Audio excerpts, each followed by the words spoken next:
রাস্তা। আগে চড়তে হাতি, এখন ফ্লাইওভারের রাস্তা। বদলে যাচ্ছে, সেমও থাকছে। কলকাতার সিন।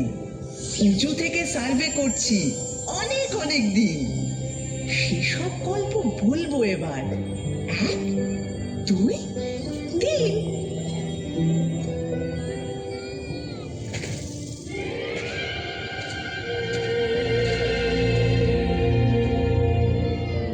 আমায় নিয়ে পট এঁকেছে, এখন হচ্ছে মিম। বয়স হলো 300, 400, হাজার খানেক থিম। কি বলবে আর কি বলবে না, যদিও মেয়েটা ভালোই চেনা, তবু নিজেও ঘুরতে এলাম, দুজন মিলে টিম।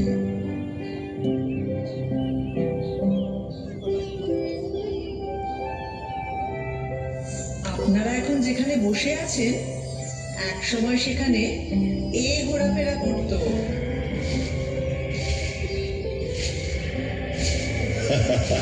কোথায় জুরাসিক পার্ক আর কোথায় পার্ক স্ট্রিট। এখান থেকে শুরু করলে মোবাইল ফোনে আসতে আসতে 52 এপিসোড লেগে যাবে। তার চেয়ে একটা চেনা জানা ব্ল্যাক অ্যান্ড হোয়াইট দিয়ে শুরু করো। তাহলে এটা দিয়ে করি। একটা গাড়ি সা করে বেরিয়ে এলো 38-2 এলগিন রোডের বাড়ি থেকে 1941 সালের 16ই জানুয়ারি রাত্রে, এবং সোজা ঢুকে পড়লো বাঙালির আত্মার ভেতর। না না না না না, নেতাজি সুভাষচন্দ্র বসু তার আগেই কলকাতার আত্মায় ছিলেন। উনি তো 1930-এ কলকাতার মেয়র হয়েছিলেন। কংগ্রেসের প্রেসিডেন্ট হয়ে তিনি ভারতেরও আত্মায়। তবে ব্রিটিশদের চোখে এক মন ধুলো দিয়ে ওই মহানিষ্ক্রমণ। 3-4 রকম ছদ্মবেশ, একেবারে থ্রিলার। তার উপরে আক্ষরিক অর্থেই তিনি মৃত্যুহীন। এরকম সুপার হিরো কলকাতা আর পায়নি।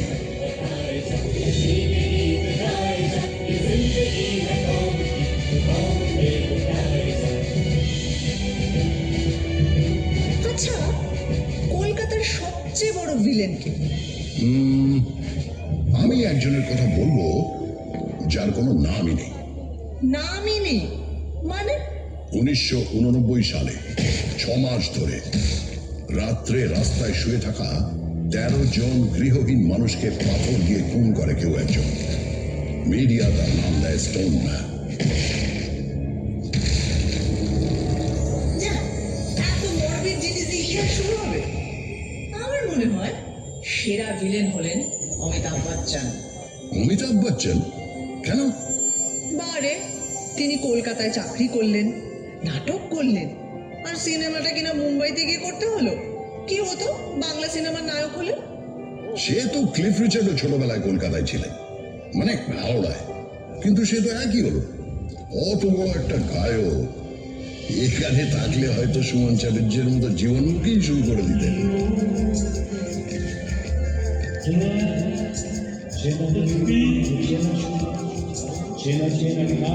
আর পেলে? পেলে কলকাতায় ছিলেন না? কিংবা লিওনেল মেসি? হ্যাঁ, ফুটবল নিয়ে আর কি মারবে না বলে দিলাম। 1911 সাল আইএফএ শিল্ডের ফাইনালে 2-1 গোলে মোহনবাগান হারিয়ে দিল সাহেব টিম ইস্ট ইয়র্কশায়ার রেজিমেন্টকে। ভাবা যায়, পরাধীন দেশে ইংরেজ টিমকে হারাচ্ছে একটা দল যার সকলে ভারতীয়। কলকাতার ইতিহাসে জল করছে সেই দিনটা। ওই সালেই কিন্তু ভারতের রাজধানী সরিয়ে নিয়ে যাওয়া হচ্ছে দিল্লিতে। তার আগে 139 বছর ধরে আমিই ছিলাম রাজধানী।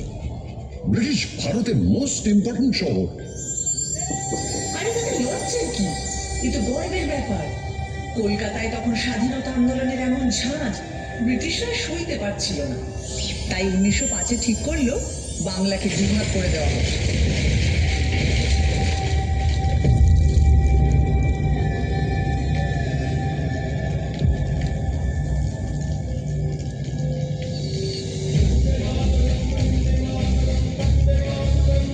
লর্ড কার্জন একটা চিঠিতে লিখছেন, কলকাতাকে সফল চক্রান্তের সিংহাসন থেকে সরাতেই হবে।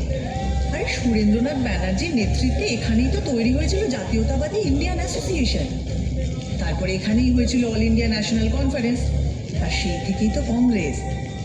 সাথে কি ব্রিটিশরা সুরেন্দ্রনাথকে বলতো সারেন্ডার নট? বঙ্গভঙ্গ তো করেই উঠতে পারলো না সাহেবরা প্রতিবাদের জন্য। হ্যাঁ, আর বছর 6 পরে রেগে মেগে রাজধানীটাই বদলে দিল। এতেই তো প্রমাণিত হয় তুমি একটা সাংঘাতিক জাগ্রত শহর, প্রতিবাদের শহর, যাকে কিনা ব্যঙ্গ করে একদিন বলা হবে মিছিল নগরী, এমনকি মুমূর্ষ নগরী। আচ্ছা মুশকিল হলো, তোমাকে তো লোকে সিটি অফ জয়ও বলে। ব্রিটিশদের সময় তোমাকে বলা হতো the second city of British empire, মানে লন্ডনের পরেই। সে তো পয়সার জন্যে। এখান থেকে ব্রিটিশদের কি মুনাফা, রাজস্ব আদায়, পাট বিক্রি, কোটি কোটি টাকা। কি মুশকিল, কলকাতার নিন্দে করলে ক্ষেপে উঠবে, আর কলকাতার প্রশংসা করলে নিজে নিন্দে করতে শুরু করবে, মানে তর্ক লাগাও, তাই না? সে তর্কাতর্কি আমার রক্তে। ভারতে সেন্সরশিপের প্রথম আইন তৈরি হয়েছিল কেন জানো? 1872-এ গিরিশ ঘোষ যখন এই শহরেই তৈরি করলেন ন্যাশনাল থিয়েটার, প্রথম নাটকটাই হলো দীনবন্ধু মিত্রের নীল দর্পণ।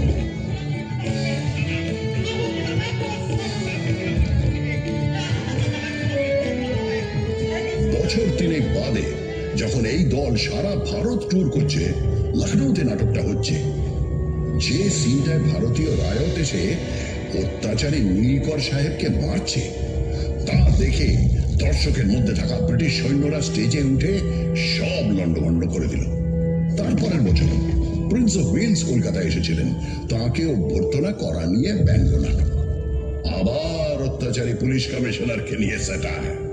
ব্যাস, ড্রামাটিক পারফরমেন্স অ্যাক্ট, সেন্সরের খাড়া। শোনো শোনো, যার সেন্স বেশি তার পেছনে সেন্সর লাগবেই।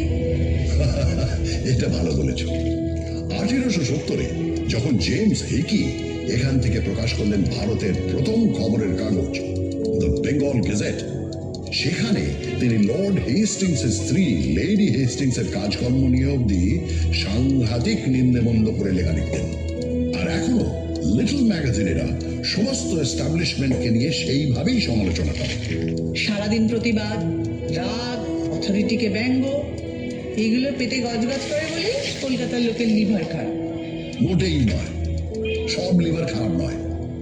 এই হাওড়া ব্রিজ, সেটা তো ক্যান্টিলিভার, 1943 থেকে দাঁড়িয়ে আছে।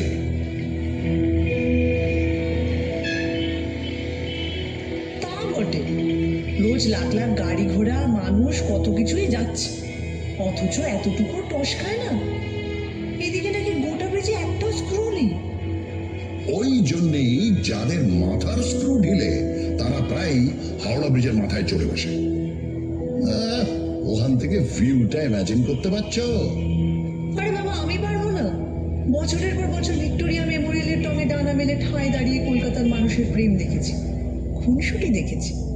এদিকে তাকালে একাডেমি অফ ফাইন আর্টসের এক্সপেরিমেন্টাল পেন্টিং, ওদিকে তাকালে রেস কোর্সের ঘোতন টাকা ওড়ানো, আবার অন্যদিকে ক্লাবে ক্লাবে কোট প্যান্ট পরা কলকাতায় বাবুদের ইংরেজি আনা। ভিউজ আর নিউজ শেখাচ্ছ আমাকে? তোমার নারী নক্ষত্র চিনি, বুঝলে? শুধু চেনো না, ছোঁয়াচ লেগে তুমি আমারই মতো। কখনো হাওয়া দিলে বাই বাই করে ঘোরো, আর কখনো গাঁটের ব্যথায় ঘুরতেই ভুলে যাও। এই বাড়ি কখনো তাজমহলের টুকলি বলে দুয়ো খায়, কখনো আবার জাপানিদের বোমা খাওয়ার ভয়ে তার সারা গায়ে গোবর লেপে দিয়ে ব্ল্যাক আউট করা হয়।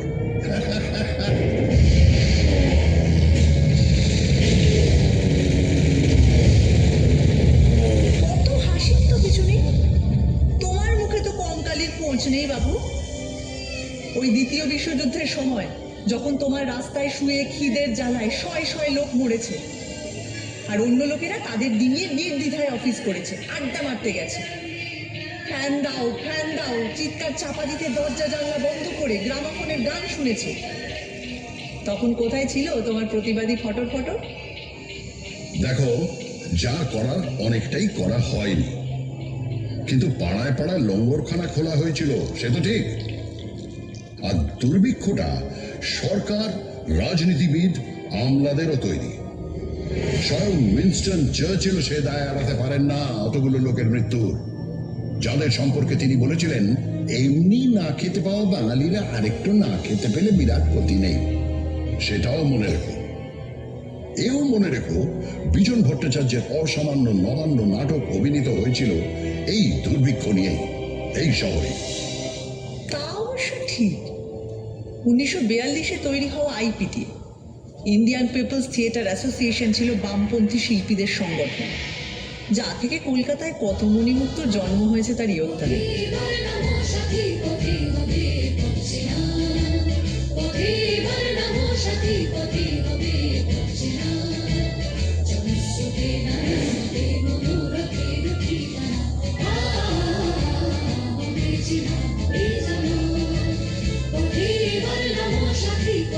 আচ্ছা, শুধু নবান্ন কেন, আরো অনেক অবিস্মরণীয় গান, নাটক, সিনেমা জন্মেছে এখান থেকে।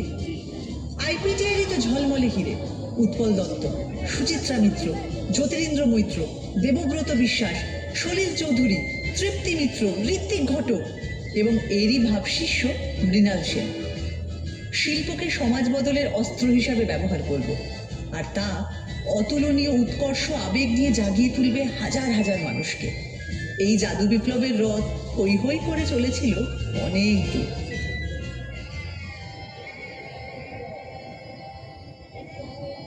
43-এর দুর্ভিক্ষের প্রায় 170 বছর আগে, তখনও তুমি জন্মাওনি।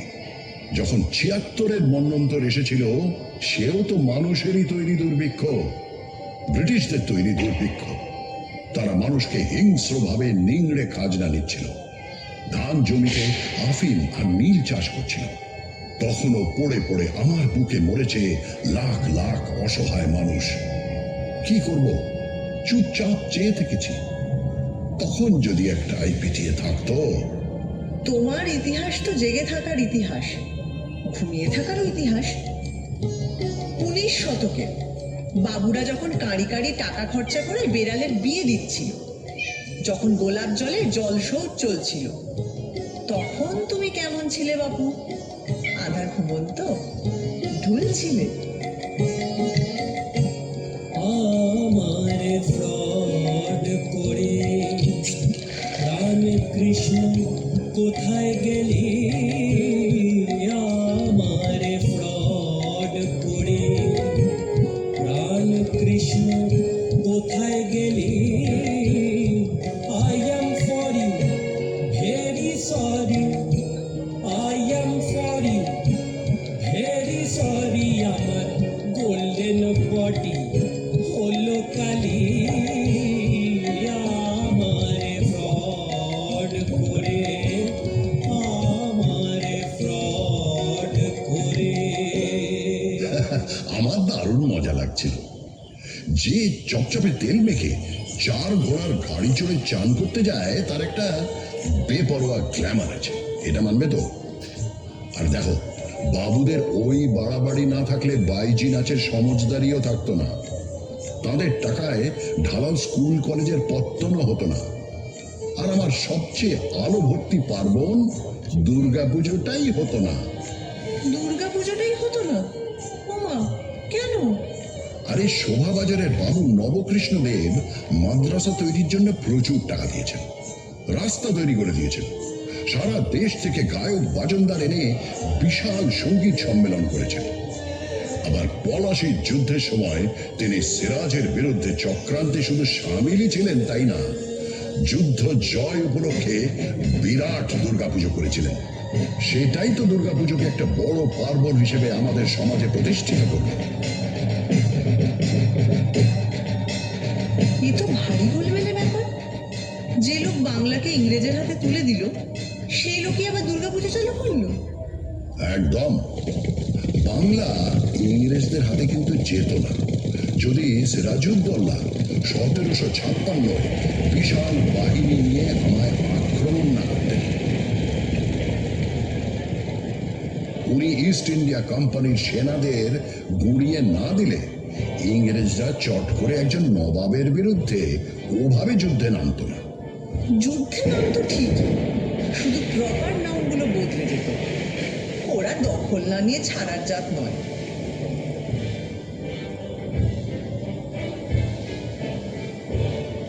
ওই যে ইস্ট ইন্ডিয়া কোম্পানির এজেন্ট জব চার্নক প্রচন্ড বৃষ্টি বাদলার মধ্যে নৌকো ভেড়ালেন 1690-এর 24শে আগস্ট।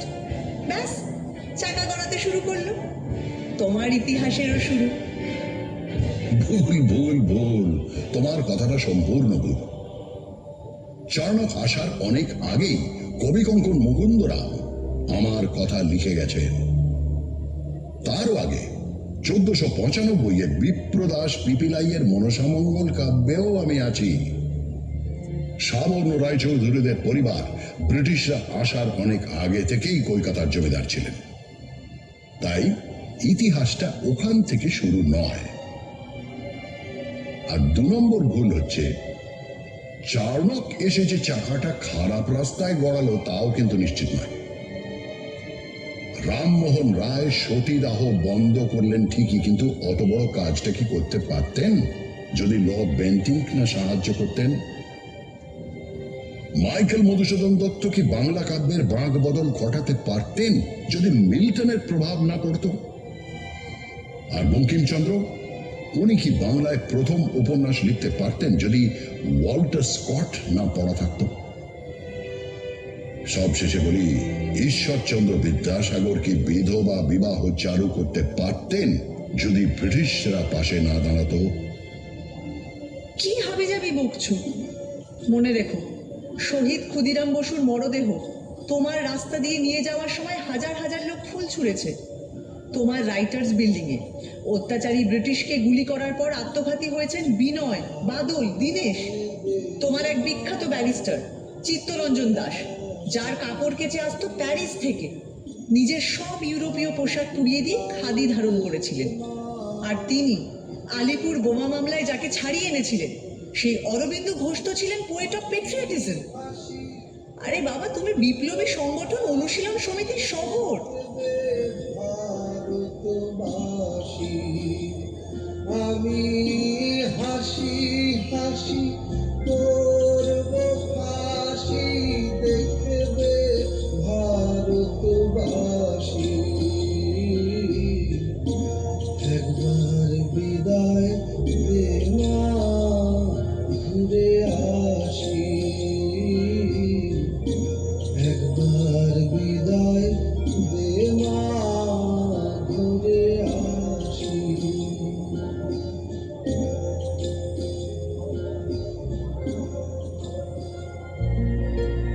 যে মনুমেন্টকে 1828 তৈরি করা হয়েছিল ইস্ট ইন্ডিয়া কোম্পানির 2টো যুদ্ধ জয়ের জন্য, কমান্ডার ডেভিড অক্টলনির স্মরণে 1969 কিনা তার নাম বদলে করে দেওয়া হলো শহীদ মিনার। উৎসর্গ করা হলো ভারতের স্বাধীনতা যুদ্ধে শহীদদের উদ্দেশ্যে। তবে অত রাগের কিছু নেই, আমি শুধু ভাবছিলাম কি হলে কি হতো। ভাবো ভাবো, ভাবা প্র্যাকটিস করো। এটাও ভাবো, কলকাতায় যদি বাঘ সিংহ ঘুরে বেড়াতো তাহলে কি কি হতো? আরে কলকাতার বাঘ তো বিখ্যাত, বাংলার বাঘ তো কলকাতাতেই থাকতেন। 1857 সালে হওয়া কলকাতা বিশ্ববিদ্যালয়কে বছর 50 পরে দায়িত্ব নিয়ে একেবারে নতুন রূপ দিয়েছিলেন এই বাঘ, আশুতোষ মুখোপাধ্যায়। আর সিংহ? হ্যাঁ, সিংহও তো ছিল, কালী প্রসন্ন সিংহ, যিনি এক হাতে অনুবাদ করেছেন মহাভারত আর অন্য হাতে আমায় নিয়ে লিখেছেন হুতম প্যাঁচার নকশা। আচ্ছা, বাঘ সিংহ তো বুঝলাম, আর গন্ডার? হ্যাঁ, গন্ডারও আছে। গন্ডার হচ্ছে তারা যাদের চামড়া ভেদ করে কলকাতার অবিশ্বাস্য মনীষীদের কথাগুলো ঢোকেইনি। রামমোহন রায় তাদের কাছে পাটকেল খেয়েছেন, আর বিদ্যাসাগরকে নিয়ে তো ব্যঙ্গ করে গান বেঁধে ঘুরে ঘুরেও গিয়েছেন তারা। এগুলো বরং প্রমাণ করে ওরা সময়ের চেয়ে কত এগিয়ে ছিলেন। বিবেকানন্দকে শুনতে হয়েছে তিনি নাকি সন্ন্যাসীই নন, ম্লেচ্ছ দেশে যান, মাংস খান, অথচ তিনি শিকাগোয় গিয়ে ভারতের জয়ধ্বজা উড়িয়ে এলেন অসামান্য বক্তৃতায়। তার গুরু রামকৃষ্ণকে শুনতে হয়েছে তিনি নিরক্ষর, আর তিনি তার সহজাত বোধ ও ধর্মজ্ঞানের ছটায় চারপাশে জড়ো করে এনেছেন শ্রেষ্ঠ মনীষীদের। তার যত মত তত পথ শুধু ধর্ম নয়, শহর কলকাতার জীবনযাপনেরও দর্শন।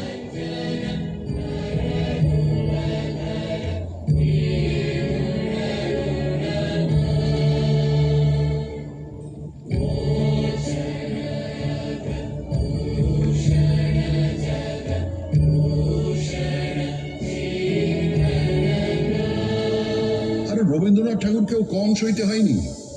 তার লেখা সব নাকি আবছা, আর তিনি শান্তিনিকেতন স্থাপন করেছেন হাবিজাবি উদ্দেশ্য নিয়ে। কিন্তু তার নোবেল প্রাইজ এখনো আমার অহংকারের প্রথম পংক্তি।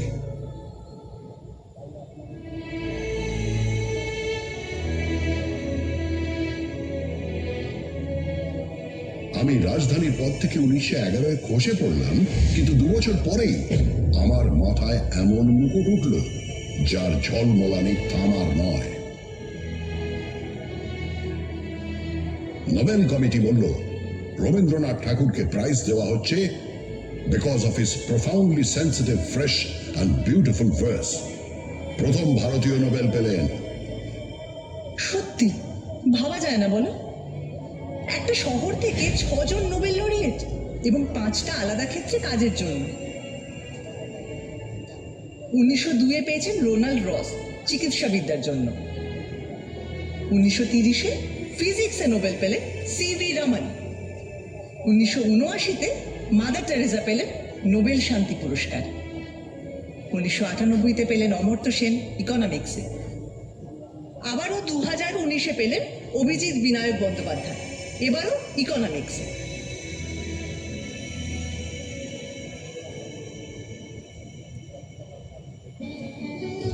আরে বাবা, নোবেল পাওয়াই তো আর শেষ কথা নয়। নোবেল পাননি তো কি হয়েছে? আমার আকাশে জ্বলজ্বল করছেন বিজ্ঞানী জগদীশ চন্দ্র বসু, যিনি উদ্ভিদ বিদ্যা থেকে রেডিও আবিষ্কার অব্দি ছড়িয়ে দিয়েছেন নিজের প্রতিভা। আচার্য প্রফুল্লচন্দ্র রায়, যিনি প্রথম ইউরোপীয় মানুষ যার সম্মানে ইংল্যান্ডের রয়্যাল কেমিক্যাল সোসাইটি তৈরি করেছে কেমিক্যাল ল্যান্ডমার্ক ফলক। তারপর বলি প্রফেসর সত্যেন্দ্রনাথ বসু, যিনি বোস আইনস্টাইন স্ট্যাটিস্টিক্সের পুরোধা, যার নামে বোসন কণা। এখানেই শেষ নয়, আরো আছে শ্রী প্রশান্ত চন্দ্র মহলানবিশ, যিনি ভারতীয় স্ট্যাটিস্টিক্স চর্চার জনক, প্ল্যানিং কমিশনের অসামান্য কারিগর, যার জন্মদিন এখন ন্যাশনাল স্ট্যাটিস্টিক্স ডে। তাই তুমি থামো তো, এত বিজ্ঞানীদের মেলা বসে গেছে যেখানে, সেটা কিন্তু অবৈজ্ঞানিক হুজুগেরও আঁকড়া। 1857 সাল কলকাতা এলো মরা ফেরার হুজুগ। কেউ বলল এবছর যত লোক মারা গেছে তারা সবাই কালী পুজোর রাতে ফিরে আসবে। কেউ বলল না না না না না, গত 10 বছরে যত লোক মারা গেছে তারা সবাই 15ই কার্তিক ফিরে আসবে। সারা শহরে হইচই পড়ে গেল। প্রচুর লোক অপেক্ষা করতে লাগলো তাদের মৃত আত্মীয়দের জন্য। গানও বাঁধা হলো, মরা মানুষ ফিরে এসেছে, দেখে এলাম রানাঘাটে ভাসতে ভাসতে আসতেছে, গলা সরু পেট মোটা, জল খেয়ে হয়েছে সোঁটা, ইত্যাদি ইত্যাদি।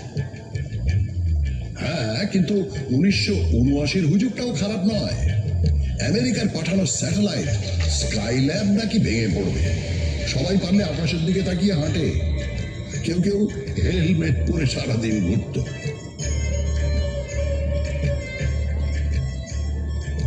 স্কাইল্যাবের টুকরো অবশ্য কয়েকটা পড়েছিল, কিন্তু কলকাতার ধারে কাছে নয়, অস্ট্রেলিয়ার পার্থ আর অন্য কয়েকটা জায়গায়।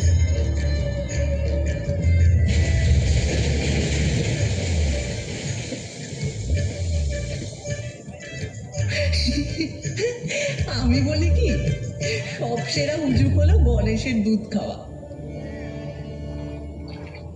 1995 সালে এক দুপুরে হঠাৎ নাকি গণেশ দুধ খেতে লাগলেন। মন্দিরের গণেশ, ক্যালেন্ডারের গণেশ, ঘুলঘুলির গণেশ, কেউ বাদ নেই। পড়ি বড়ি করে সবাই দুধ নিয়ে ছুটতে লাগে। এমন মিরাকেল থেকে বাদ পড়ে গেলে পুণ্যের কোটায় কম পড়ে যাবে যে। তাদের গায়ে নিশ্চয়ই ডিরোজিওর অদৃশ্য ঘুষি পড়েছিল। একটা 17 বছরের অ্যাংলো ইন্ডিয়ান ছেলে হিন্দু কলেজে ইংরেজি পড়াতে এসে তার ছাত্রদের শেখাচ্ছে তর্ক করো, যাচাই করো, যুক্তিবাদী হও, প্রথাকে চ্যালেঞ্জ করো। আর সেই ছাত্ররা, বলা ভালো শিষ্যরা, ইয়াং বেঙ্গল হয়ে তখন দিকে দিকে ছড়িয়ে পড়ছে, সমাজ বদলানোর চেষ্টা করছে। এও তো এখানেই হয়েছিল। তারা যেরকম গোড়া ব্রাহ্মণদের ঝাঁকুনি দিয়ে সমাজটাকে শোধরানোর চেষ্টা করত, 70-এর দশকেও একদল ছেলেপুলে নকশাল আন্দোলনের মাধ্যমে সেরকমই একটা ধাক্কা দেওয়ার চেষ্টা করল, কিন্তু বুলেট আর বোমার প্রতিক্রিয়াও ভীষণ মারাত্মক। আর তখনকার রাজনীতিও ছিল অনেক ঘোরপ্যাচওয়ালা।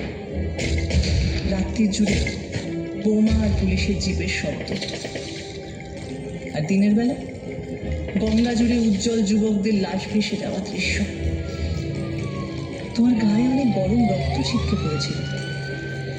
আদর্শ, প্রথা সব হারিয়ে গেছিল নতুন নতুন মুখোশের আড়ালে।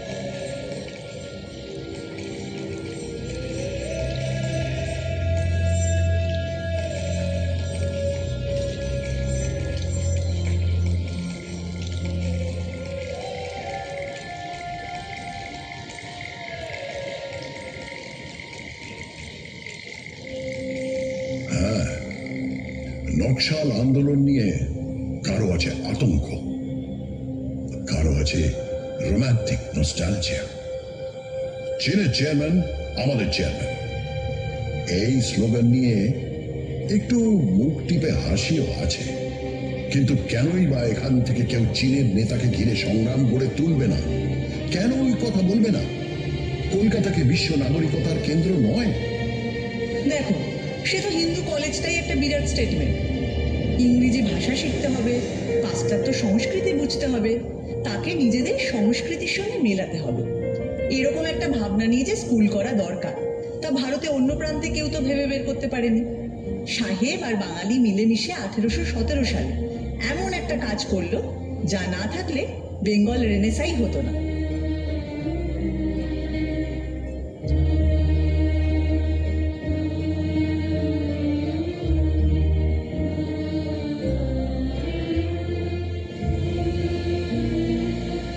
রেনেসাঁর কথা ভাবলে সত্যি তাক লেগে যায়।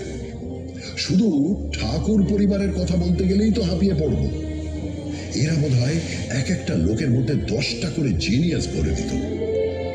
যেমন দ্বিজেন্দ্রনাথ ঠাকুর, তিনি সংস্কৃত থেকে বাংলায় মেঘদূত অনুবাদ করছেন, বাংলায় দর্শন তত্ত্বের বই লিখছেন, আবার বাংলা শর্ট হ্যান্ড উদ্ভাবন করছেন, এমনকি বাক্স বানানো নিয়েও বই লিখছেন।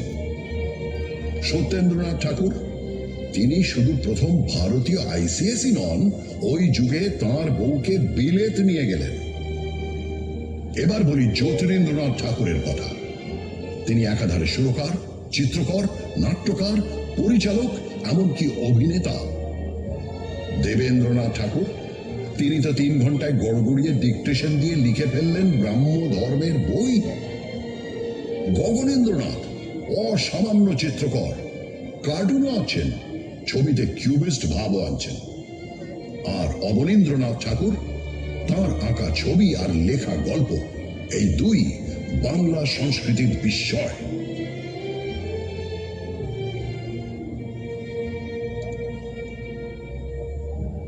কেন রায় পরিবার? উপেন্দ্র কিশোর রায় চৌধুরী বেহালা বাজাচ্ছেন, আবার বাংলা শিশু সাহিত্যের কাঠামো করে দিচ্ছেন, বাচ্চাদের পত্রিকা বের করছেন, আবার হাফটন প্রিন্টিং এ আশ্চর্য আবিষ্কার করে বিপ্লব এনে দিচ্ছেন।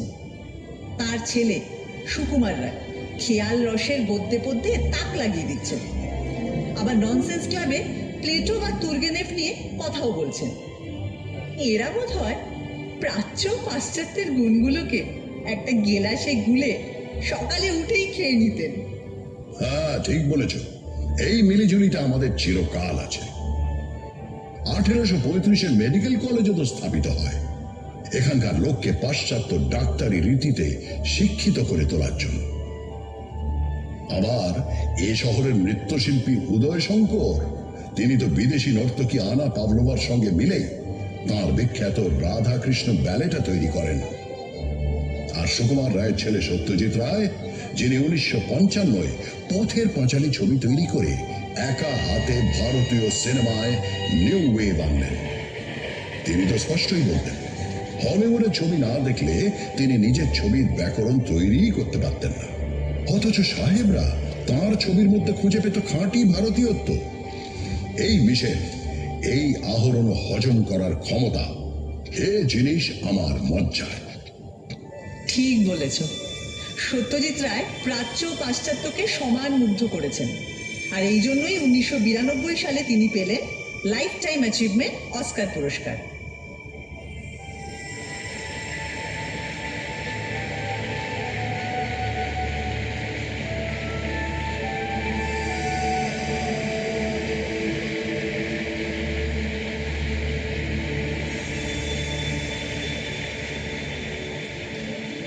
হ্যাঁ, কিন্তু এটা ভুলো না, ওই বছরেই সত্যজিতেরই গোড়ার দিকের ছবির ক্যামেরাম্যান সুব্রত মিত্র তিনি পেলেন Eastman Kodak life time achievement for excellence in cinematography. অদ্ভুত, সুব্রত মিত্র পৃথিবীর এক সেরা ক্যামেরাম্যান, কিন্তু তার নামটা সেভাবে প্রচারই পেল না। এই আনসান হিরোদের নিয়ে তোমার এই হইচইটা একটু বোঝাও তো, এটা আদিক্ষেতা না উদারতা? আমি না ঠিক আন্দাজ করতে পারি না। কারণ নামে প্রশংসা করলেই কলকাতায় এরা তক্ষুনি আরেকটা নাম পকেট থেকে ফস করে বের করে বলে, উনি তো দর পেলেন না কিন্তু মহান ছিলেন। হ্যাঁ, বলবো নাই বা কেন? কলকাতার মানুষ যেমন জয়ীকে নিয়ে নাচানাচি করে, তেমনি তথাকথিত পরাজিতকেও তার মূল্য দিতে জানে। যিনি প্রাইজ পাননি, অখ্যাতি নিয়ে মারা গেছেন, তাকেও পুজো করতে জানে। কারণ সে বোঝে একজন স্রষ্টার মূল্য তিনি কতটা সোনা কুড়োলেন তা দিয়ে বিচার হয় না, কতটা সোনা বিলোলেন তা দিয়ে মাপতে হয়।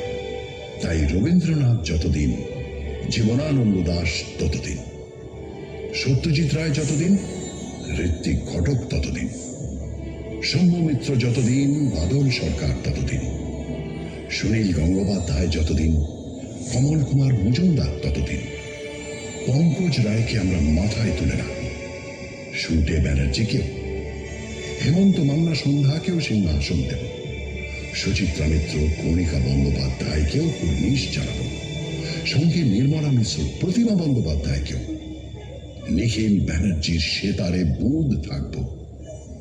এগুলো হুজুগ নয়, এক্সট্রা সচেতনতা। আচ্ছা, এটা শুধু শিল্পের বেলায় জেগে ওঠে কেন বলো তো? যখন 1947-এ দেশভাগের পর উদ্বাস্তুরা দলে দলে এসে পৌঁছল এই শহরে, তখন সেই মানুষগুলোকে, সেই মুহূর্তের পরাজিতদের বুকে টেনে নিতে এত অনীহা কেন? তখন তাদের বিদ্রুপ কেন, অবহেলা কেন, বলতে পারো? সে হয়তো গোড়ার দিকে ছিল। তারপর যতই ঘটি বাঙাল লড়াই ফুটবলের মাঠে থাকুক আর রান্নার পাতে থাকুক, সবাই মিলেমিশে এক হয়ে গেছে, এতে তো সন্দেহ নেই।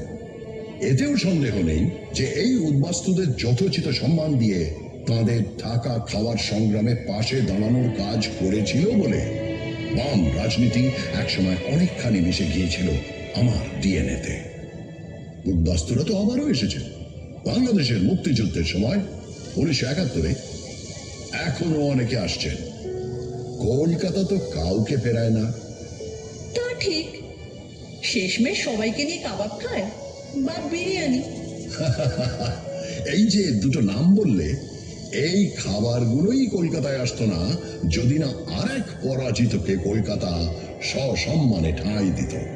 সেটা আবার কিরকম? ওয়াজিদ আলী শাহ, অওধের নবাব।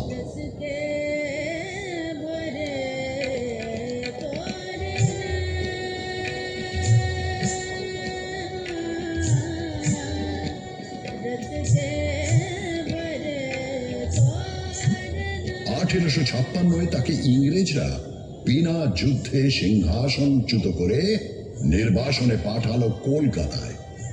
তিনি ঘাঁটি গাড়লেন মেটিয়া বুরুজে। চালে চলনে, পোশাকে আশাকে আর অবশ্যই খাবারে মেটিয়া বুরুজ হয়ে উঠল ছোটা লখনৌ।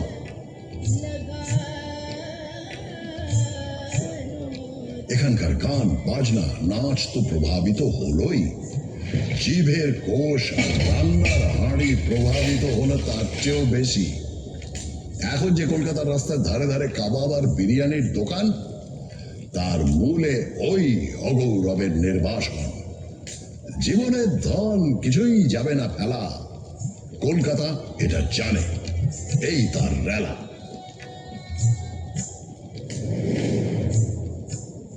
এই রেলা টেলা কোথায় চলে যায় যখন 1946-এর দাঙ্গার কথা মনে পড়ে যায়? সেই হিন্দু মুসলিম দাঙ্গা প্রায় 1 সপ্তাহ ধরে চলেছিল।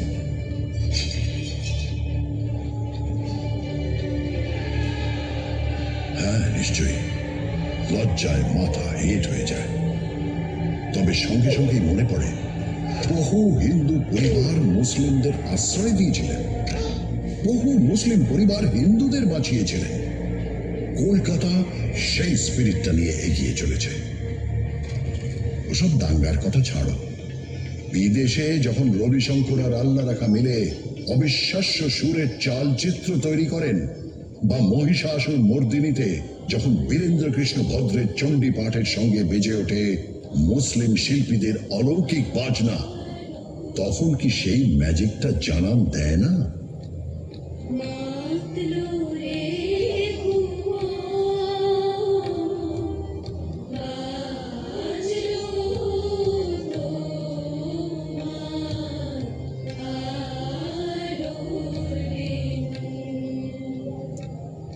জানো, আমার না মনে পড়ে গেল ম্যাজিশিয়ান পিসি সরকারের কথা। একবার নাকি তার ম্যাজিক দেখতে সবাই এসেছে, কিন্তু 10 মিনিট হয়ে গেছে ম্যাজিশিয়ানের আসার নামই নেই। সবাই অস্থির, অধৈর্য। হঠাৎ সবাই শুনতে পেল, হিয়ার আই অ্যাম। চমকে তাকিয়ে দেখলো মঞ্চে তিনি বললেন, ঠিক সময়ই তো এসেছি, ঘড়িটা দেখুন তো। চমকে তাকিয়ে সবাই দেখলো ঘড়ির কাঁটা পিছিয়ে গিয়েছে 10 মিনিট। সব ঠিক আছে।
Doesn't look Indian only.